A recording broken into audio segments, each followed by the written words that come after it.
సోరమ్మ ఎంత వచ్చింది కలెక్షన్? ఒకడు కూడా ఒక రూపాయి కూడా ఎక్కలేదు ఏంటి? ఊరికే వెళ్ళడితే ఎందుకు ఎత్తారు? స్టైల్గా ట్రిక్కులు ఉండాలి ఏంటి? ఏం ట్రిక్కులు? చూడు నీ ముందే వెళ్ళి అడుగుతాను. బాబయ్య దారం ఉంటే చేయండి అయ్యా, పొద్దు నుంచి కూడి తినలేదయ్యా, కొంత దారం ఉంటే చేయండి.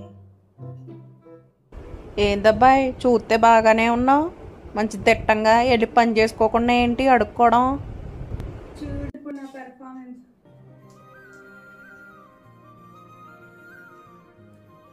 బాబయ్య పొద్దున్న నుంచి అన్నం తినలేదు బాబయ్య, ఒక రూపాయి ఇవ్వండి అయ్యా, అన్నం తింటానయ్యా.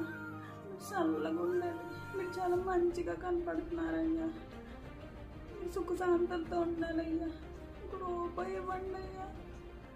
తీసుకో అమ్మా, చూస్తే చాలా ఆకలిగా ఉన్నట్టున్నావు. బాగా చూపించాలి నీ టాలెంట్. కస్టమర్ ఫ్లాట్ అయిపోయి 1000 రూపాయలు ఇస్తే రేపటి నుంచి చూపిస్తాను చూడు నా టాలెంట్. ఈ వీడియో అవన్నీ కించపరచాల్సింది అయితే కాదండి, ఇది కామెడీ పర్పస్కి అయితే చేసాము. మీ అందరూ చూసి నవ్వుకున్నానని అనుకుంటున్నాను. Thank you so much for watching.